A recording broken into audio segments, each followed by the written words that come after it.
नमस्कार, आवाज एट 9 में आपका स्वागत है। आपके साथ मैं हूं विपिन भट्ट, लेकर हाजिर है ढेर सारी खबरें आवाज एट 9 के अंदर। दिन भर की सबसे बड़ी खबर आपके लिए, लेकिन उन सबसे पहले आपको दिखाते हैं इस वक्त की हेडलाइंस। फ्लिपकार्ट के साथ विलय को लेकर स्नैपडील बोर्ड में नहीं बनी बात, वैल्यूएशंस को लेकर निवेशकों में मतभेद। टैक्स विवाद में फंसे कारोबारियों के लिए अच्छा मौका, जीएसटी लागू होने से पहले एक्साइज और सेवा कर मामले सुलझाने के लिए हर जोन में टीम बनाएगी सरकार, सीएनबीसी आवाज की खबर। दिखने लगा ट्रंप की सख्ती का असर, इन्फोसिस का अगले 2 साल में 10,000 अमेरिकियों को नौकरी देने का वादा। नए साल के पहले दिन पेश हो सकता है आम बजट, वित्त वर्ष बदलने की दिशा में मध्य प्रदेश ने उठाया पहला कदम। शहीदों को आखिरी विदाई देने में उमड़ पड़े लोग, परिवार ने की पाकिस्तान को कड़ा जवाब देने की मांग, सरकार ने कहा बस करें थोड़ा इंतजार। स्कूलों की मनमानी पर दिल्ली हाईकोर्ट का डंडा, सीबीएसई ने मान्यता प्राप्त सभी स्कूलों पर किताबें, ड्रेस बेचने पर लगाई रोक। और टैक्सी के धंधे में हंगामा मचाने के बाद अब फूड डिलीवरी में उतरा उबर, मुंबई से शुरू की सर्विस। देश के 3 लाख कारोबारियों के लिए आज की सबसे बड़ी खबर। यह खबर उन कारोबारियों के लिए है जो किसी टैक्स विवाद में फंसे हैं। सरकार उनको ये विवाद सुलझाने का मौका देने जा रही है। इसके लिए सरकार हर जोन में एक टीम भी बनाने जा रही है। देखिए सीएनबीसी आवाज की ये एक्सक्लूसिव खबर। 2,43,000 मामले, सरकार मांग रही है टैक्स। 76,000 मामले, कारोबारी मांग रहे हैं रिफंड। कैग के मुताबिक पिछले साल मार्च तक सरकार और कारोबारियों के बीच टैक्स विवाद के 3 लाख मामले पेंडिंग हैं, लेकिन अब इन विवादों को निपटाने का सुनहरा मौका आ रहा है। सरकार सभी पुराने टैक्स विवादों को निपटाने के लिए खास रणनीति अपनाने जा रही है। इसके तहत हर जोन में एक खास टीम तैनात की जाएगी। इस टीम का नाम होगा लीगेसी टीम। कमिश्नर स्तर का अधिकारी इस टीम का मुखिया होगा। एक्साइज ड्यूटी और सर्विस टैक्स से जुड़े तमाम मामलों का निपटारा 31 दिसंबर का टारगेट देकर इस टीम को दिया जाएगा। मामलों को निपटाने में सरकार थोड़ी नरमी भी दिखा सकती है। इस खास टीम को बनाने के पीछे मकसद यही है कि जीएसटी लागू होने से पहले जहां तक संभव हो सके पुराने विवादों का निपटारा कर लिया जाए, क्योंकि जीएसटी एक बार लागू हो गया तो शुरू के कुछ सालों में बड़ी संख्या में नए विवाद निकलकर सामने आएंगे। हालांकि टीम उन्हीं मामलों का निपटारा कर पाएगी जो किसी अदालत या ट्रिब्यूनल में नहीं पहुंचे हों। फिर भी इसे आप जीएसटी का एक और फायदा कह सकते हैं। पुराना सब रफा दफा, अब नई शुरुआत। लक्ष्मण रॉय, दिल्ली। मध्य प्रदेश सरकार ने एक बड़ा फैसला लेते हुए वित्तीय वर्ष को जनवरी से दिसंबर कर दिया है। वित्तीय वर्ष बदलने वाला मध्य प्रदेश अब देश का पहला राज्य बन गया है। ये फैसला अगले साल से लागू होगा। इस फैसले के बाद राज्य का बजट अब मार्च के बजाय दिसंबर में ही पेश कर दिया जाएगा। आज मुख्यमंत्री जी ने तय किया है कि जो मार्च एंडिंग हुआ करती थी वो अब नहीं होगा, ईयर एंड दिसंबर होगा और बजट सत्र भी अब जनवरी में आएगा। इधर मोदी सरकार भी वित्त वर्ष बदलने की तैयारी कर रही है। हो सकता है कि अगला बजट फरवरी के बजाय जनवरी में पेश हो। सूत्रों के मुताबिक सरकार कारोबारी साल बदलने की तरफ धीरे धीरे कदम बढ़ाना चाहती है। तो क्या है ये पूरी खबर, इस पर और डिटेल्स के साथ अब हमारे साथ जुड़ गए हमारे ब्यूरो चीफ लक्ष्मण रॉय। लक्ष्मण, मोदी सरकार की वित्त वर्ष बदलने को लेकर इस समय क्या योजना है? हम देख रहे हैं कि मध्य प्रदेश ने ये कदम पहले ही उठा दिया है। दरअसल मध्य प्रदेश सरकार ने जो कदम उठाया है वो भी केंद्र सरकार की रणनीति का एक हिस्सा है। पिछले दिनों नीति आयोग की गवर्निंग काउंसिल की बैठक में ही प्रधानमंत्री ने सभी राज्यों के मुख्यमंत्रियों से अपील की थी कि वो अपने यहाँ कारोबारी साल पहले करने का फैसला ले या फिर इस तरफ कदम बढ़ाएं। पहले करने का मतलब ये हुआ कि अभी कारोबारी साल 1 अप्रैल से शुरू होता है और 31 मार्च को खत्म हो जाता है। प्रधानमंत्री चाहते हैं कि अब इसकी बजाय 1 जनवरी को कारोबारी साल शुरू हो और 31 दिसंबर को कारोबारी साल खत्म हो, जैसा कि चीन में होता है, जैसा कि रूस में होता है, ऐसे कई सारे देशों में ऐसा होता है। और अगर राज्य सरकारें एक एक करके ये कदम उठा देती है तो केंद्र सरकार के लिए भी कारोबारी साल पहले करने का रास्ता और ज्यादा आसान हो जाएगा। और केंद्र सरकार समझा जा रहा है कि इस तरफ कदम बढ़ाना जल्द ही शुरू कर देगी और अगला बजट जो इस बार फरवरी में पेश हुआ था हो सकता है कि जनवरी में पेश हो, ताकि कारोबारी साल पहले करने के लिए जमीन पहले से ही तैयार कर ली जाए। और उसके बाद धीरे धीरे सरकार इस तरफ कदम बढ़ाएगी और 2019 के जनवरी से हो सकता है कि नए कारोबारी कारोबारी साल की व्यवस्था शुरू कर दी जाए। जी लक्ष्मण, लेकिन वित्त वर्ष बदलने का आखिर मकसद क्या है? इसके 2-3 फायदे हैं। पहली बात तो यह है कि अभी कैलेंडर ईयर शुरू होता है 1 जनवरी से और खत्म होता है 31 दिसंबर को, जबकि कारोबारी साल शुरू होता है 1 अप्रैल से और खत्म होता है 31 मार्च को। तो दोनों के बीच का जो अंतर है वो खत्म हो जाएगा। कारोबारी साल और कैलेंडर ईयर दोनों एक साथ शुरू होंगे। दूसरी बात, भारत में जो मानसून की व्यवस्था है वो मानसून अभी आता है और दिसंबर तक लगभग स्थिति साफ हो जाती है कि मानसून का असर किस वजह से अर्थव्यवस्था पड़ने वाला है। तो बजट जो पेश होगा, अर्थव्यवस्था की तस्वीर ज्यादा साफ दिखेगी, औद्योगिक उत्पादन की तस्वीर ज्यादा साफ होगी। यानी मानसून को देखते हुए भारत में ये काफी अनुकूल होगा कि कारोबारी साल भी 1 जनवरी से शुरू किया जाए और 31 दिसंबर को खत्म किया जाए। लेकिन अगर कारोबारी साल बदलता है तो कुछ चीजें जरूर बदल जाएंगी। मिसाल के तौर पर आप इनकम टैक्स चुकाते हैं उसकी तारीख बदल जाएगी, इनकम टैक्स रिटर्न की तारीख बदल जाएगी, एडवांस टैक्स जो कंपनियां देती हैं उसकी भी तारीख बदल जाएगी, अकाउंटिंग सिस्टम के तहत जो अलग अलग तारीखें तय की गई हैं उसे भी बदलना होगा। जी लक्ष्मण, बहुत शुक्रिया। तो एक नए वित्त वर्ष की शुरुआत हो सकती है अगले साल से, जो जनवरी से शुरू होगा और दिसंबर में खत्म होगा। और जैसा हमने बताया, मध्य प्रदेश ने इस पर कदम बढ़ा भी दिया है। आगे बढ़े हम H-1B वीजा पर। अमेरिकी राष्ट्रपति डोनाल्ड ट्रंप के कड़े रुख के बाद दिग्गज IT कंपनी इन्फोसिस ने 10,000 अमेरिकी कर्मचारियों को भर्ती करने का फैसला किया। ये भर्ती अगले 2 साल में की जाएगी। इसके लिए अमेरिका में 4 नए टेक्नोलॉजी और इनोवेशन हब बनाए जाएंगे। कंपनी का focus artificial intelligence, machine learning पर जोर भी है। More and more, as we look at the future, we have to decrease the dependency on visas and increase the cultivation and development and bringing together of local talent. And that is something that we have been working on for the last 2.5 years.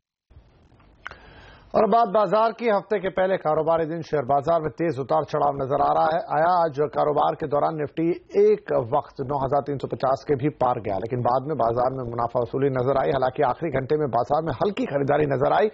उतार चढ़ाव के बाद बाजार flat बंद हुआ। बाजार में आज पिटने वाले शेयरों में lupin, Tata Motors, DVR, ACC शामिल थे, जबकि बाजार को सहारा देने का काम किया HDFC, मारुति और गेल इंडिया ने।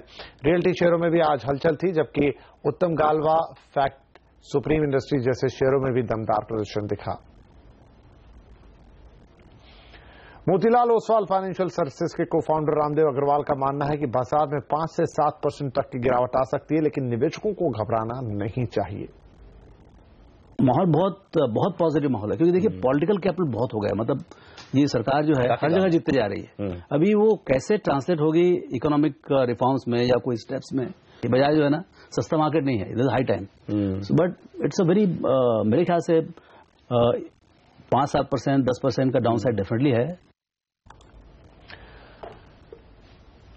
स्नैपडील और फ्लिपकार्ट मर्जर को लेकर पेच फंसता दिख रहा है। आज स्नैपडील बोर्ड की बैठक थी, जिसमें इस बारे में कोई नतीजा नहीं निकल पाया। वैल्यूएशंस को लेकर स्नैपडील के कुछ निवेशकों ने सवाल खड़े किए हैं। ज्यादा डिटेल्स के लिए हमारे साथ जुड़ रही है हमारी सहयोगी Kritika Saxena. Kritika, Snapdeal Flipkart merger में अब क्या ट्विस्ट आया? आज भी लंबी बोर्ड बैठक चली है, निवेशक वहां पर थे, क्या बातें हुई?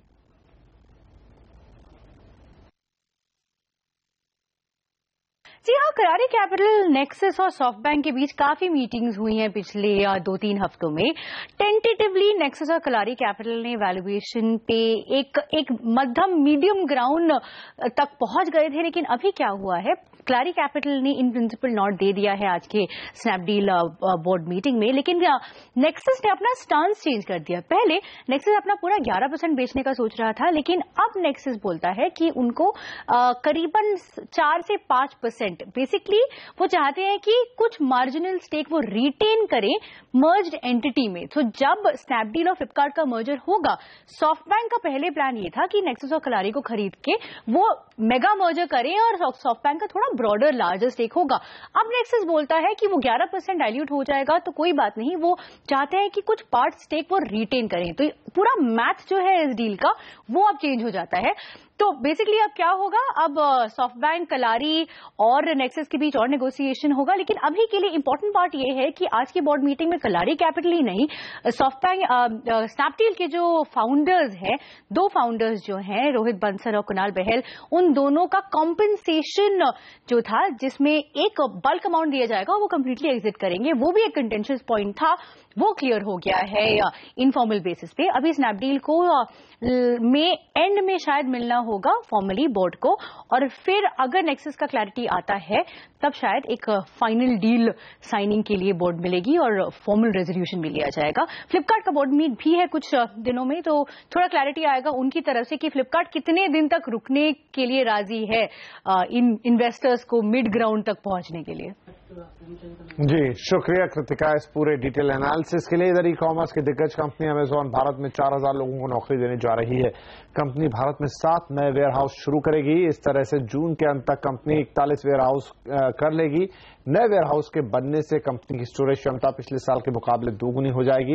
वेयर हाउस वो गोदाम है जहां ई कॉमर्स कंपनियों के सेलर अपना माल रखते हैं। आपको बता दें कि अमेजॉन ने भारत में अब तक $5 अरब का निवेश कर दिया है।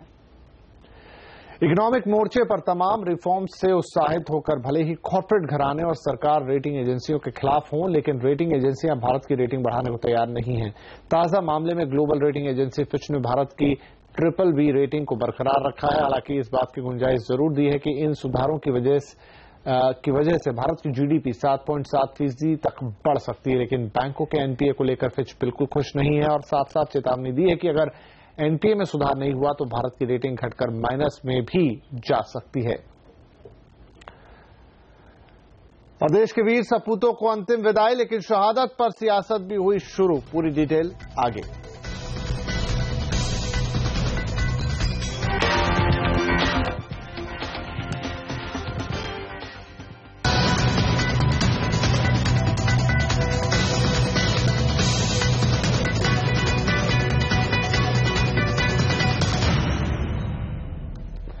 भारतीय सैनिकों के साथ सीमा पर बर्बरता के बाद देश गुस्से से उबल रहा है। पाकिस्तान को कड़ा सबक सिखाने की मांग हो रही है। सरकार भी कड़े एक्शन का वादा कर रही है, लेकिन दूसरी तरफ पूरे मामले पर सियासत भी शुरू हो गई है।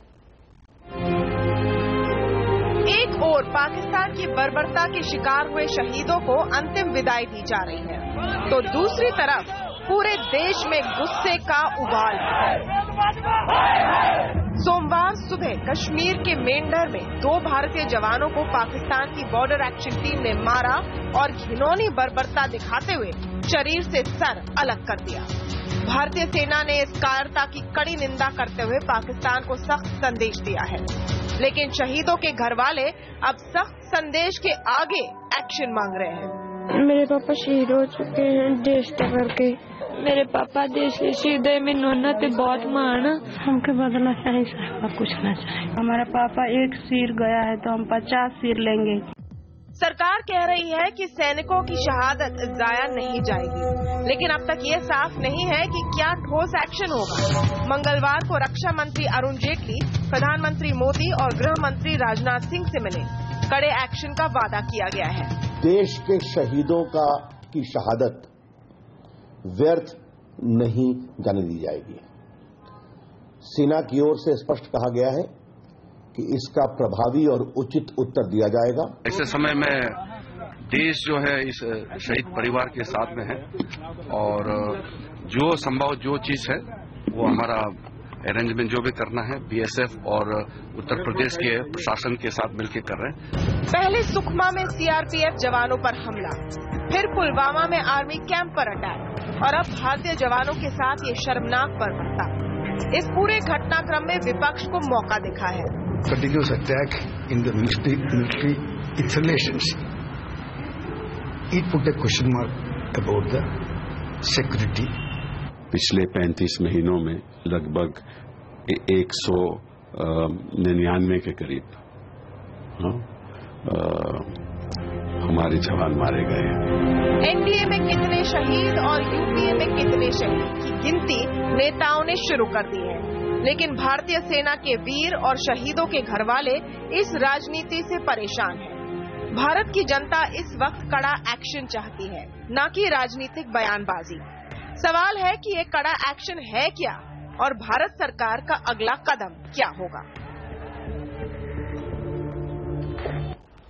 अब स्कूलों में यूनिफॉर्म, किताबें, स्टेशनरी और बैग खरीदने के लिए अभिभावकों पर स्कूल प्रशासन दबाव नहीं बना पाएगा। दरअसल दिल्ली हाईकोर्ट ने सीबीएसई को फटकार लगाते हुए कहा है कि उससे जुड़े स्कूल व्यावसायिक गतिविधियों में शामिल न हो। पूरा मामला समझने के लिए हम बात करेंगे अपने सहयोगी रोहन सिंह से। रोहन, क्या कहा है कोर्ट ने और उसके इस फैसले के मायने क्या है? विपिन, स्कूलों में पढ़ाई होनी चाहिए, ना कि किताब कॉपी या यूनिफॉर्म बेचने की दुकानें खोलनी चाहिए, ये कहा हाईकोर्ट ने। और सीबीएसई को यह आदेश दिया कि वो अपना ही वो सर्कुलर जो पिछले महीने उसने लाया था, जिसमें स्कूलों में किसी भी कमर्शियल एक्टिविटी पर रोक लगाने की बात कही गई थी, उसे लागू करे। जो पेटिशनर है सुनील पोखरियाल, उन्होंने ये अर्जी दायर की थी और कहा था कि सीबीएसई के इस सर्कुलर का पालन नहीं हो रहा है और अभी भी स्कूल जो है वो अभिभावकों से या छात्रों से या तो अपने स्कूल के जरिए जो किताब कॉपियां बेची जाती हैं वो, या फिर यूनिफॉर्म जो बेचे जाते हैं वो वहां खरीदने के लिए दबाव जाते हैं, या फिर जो वेंडर्स एफिलिएटेड हैं स्कूल से उन पर दबाव डाला जाता है कि वहीं से किताब कॉपियां खरीदें। और सिर्फ यही नहीं, चीजें महंगी बेची जाती है। अगर कोई जूता 500 रुपए का मिलता है तो 1000 रुपए 1500 रुपए में बेची जाती है। तो और साथ ही कई बार इसकी जो किताबें हैं एनसीईआरटी की किताबें पढ़ाई जाती हैं, लेकिन कई बार जो है स्कूल ये भी कहते हैं कि कई अलग किताबों का भी हवाला देते हैं कि इन्हें भी खरीदना पड़ेगा।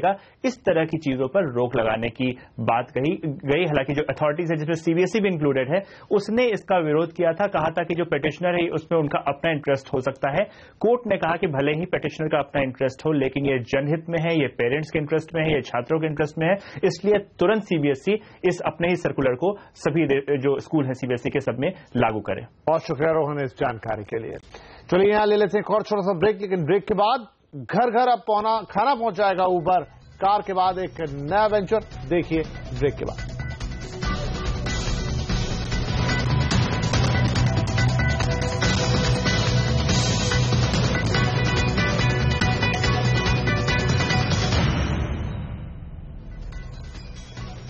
आईसीआईसीआई बैंक ने डिजिटल इंडिया की तरफ एक बड़ा कदम उठाते हुए 100 गांवों को डिजिटल बनाया। इसके अलावा ग्रामीण भारत को बैंकिंग से जोड़ने के लिए बैंक कई कदम उठा रहा है। हमारे संवाददाता प्रतीक श्रीवास्तव ने आईसीआईसीआई बैंक की एमडी और सीईओ चंदा कोचर से खास बातचीत की।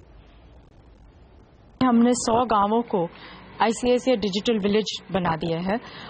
उसमें 3 प्रकार की एक्टिविटीज हमने की हैं। पहली तो ये है कि पूरे फाइनेंशियल ट्रांजैक्शंस को हमने कैशलेस या डिजिटल बना दिया। दूसरा, हम वहां पे गांववासियों को स्किल ट्रेनिंग दे रहे हैं ताकि वो अपने पैरों पर खड़े हो सकें। और तीसरा, हम उसके साथ उनको क्रेडिट या क्रेडिट लिंकेजेस दे रहे हैं ताकि वो अपना कुछ काम शुरू कर सकें। उबर अब घर ही नहीं पहुंचाएगी बल्कि खाना भी खिलाएगी। इस कैब कंपनी ने मुंबई में लॉन्च किया है उबर ईट्स। इस फूड डिलीवरी ऐप के जरिए अब आप अपने घर दफ्तर में खाना ऑर्डर कर सकते हैं। उबर महानगरों में लाइफलाइन बनती जा रही है। अब आगे की खबर ये भी है कि आप उबर से खाना भी मंगा सकते हैं। उबर ने अपना फूड डिलीवरी ऐप उबर ईट्स मुंबई में लॉन्च किया है। फिलहाल उबर ने मुंबई के 200 रेस्टोरेंट्स के साथ टाई अप किया है और रेस्टोरेंट्स और फूड डिलीवरी चेन जैसे फ्रेश मेन्यू या फिर बोरी किचन या फिर चायोस जैसे बिजनेसेस के साथ उबर ने उबर ईट्स के लिए टाई अप किया है। देश में ऑनलाइन फूड ऑर्डर करने की सुविधा देने वाली कंपनियां तो कई है, लेकिन उबर का दावा है कि उसके जैसा कोई और ना होगा। हम एक टेक्नोलॉजी कंपनी है। हमारे लिए जो हमारा बैकबोन है वो हमारा टेक्नोलॉजी, हमारा डेटा है। उसके लिए ही उबर इतना पॉपुलर हुआ है इंडिया में कि आप बहुत सीमलेसली उसको यूज कर सकते हैं। एक घर से दूसरे घर जाने के लिए, आपके दोस्त के घर जाने के लिए, आपके ऑफिस के जाने के लिए, वही टेक्नोलॉजिकल एक्सपीरियंस, वही सीमलेसनेस, वही कन्वीनियंस, वही रिलायबिलिटी आपको ईट से मिलेगी। उबर ईट्स की शुरुआत 2014 में लॉस एंजलिस से हुई और आज ये 78 शहरों में मौजूद है। जाहिर है ग्रोथ अच्छी हुई है, लेकिन भारत जैसे देश में जहां फूड ऑर्डर ऐप चलाने वाली कंपनियां पहले से ही चुनौतियों का सामना कर रही है, वहां उबर ईट्स क्या कमाल करेगी देखना रोचक होगा। शिबानी घरत, मुंबई। भारत में सैमसंग के गैलेक्सी एसेट और गैलेक्सी एसेट प्लस को जिन लोगों ने प्री बुक किया था, आज उन्हें वो फोन दे दिया गया। फिलहाल ये कलर मिडनाइट ब्लैक और मैपल गोल्ड में उपलब्ध है। गैलेक्सी एसेट की कीमत करीब 57,900 रुपए और गैलेक्सी एसेट प्लस की कीमत 64,900 रुपए है। भारत में शुक्रवार से फोन की बिक्री भी शुरू हो जाएगी। ये हमारे जो कस्टमर्स जिन्होंने प्री बुक किया हुआ है फोन, उनको हम डिलीवरी दे रहे हैं before the launch date. So our official launch date is on the 5th. But जो कस्टमर्स ने पहले से प्री बुक किया है, we are unboxing the phone along with them. That is what we are trying to do in this event. Unbox otherwise is also being used with this phone because we've removed all the bezels. जो सारे के सारे bezels हैं उनको हमने बिल्कुल minimum कर दिया है, and what we call as the infinity display. इधर सैमसंग ने अपनी रेंज में इजाफा करते हुए आपके लिए एक नया QLED टीवी लॉन्च किया है. भारत में इसी महीने से ये QLED टीवी मिलना शुरू हो जाएगा. सैमसंग ने इस टीवी को 5 मॉडल्स में लॉन्च किया है, जिसमें Q7, Q7F, Q8, Q8C और Q9 शामिल है. ये सब मॉडल्स आपको 3,14,900 रुपए से लेकर 24,99,900 के बीच मिलेंगे. आपके लिए सबसे खास बात यह है कि अगर आप 2 मई से लेकर 21 मई के बीच इस टीवी को बुक कराते हैं तो आपको Samsung Galaxy S8 Plus free मिलेगा. और आवाज एट 9 में आज के लिए इतना ही, लेकिन आप बने रहिए CNBC आवाज के साथ, जुड़े रहिए ट्विटर, फेसबुक और यूट्यूब के जरिए. नमस्कार.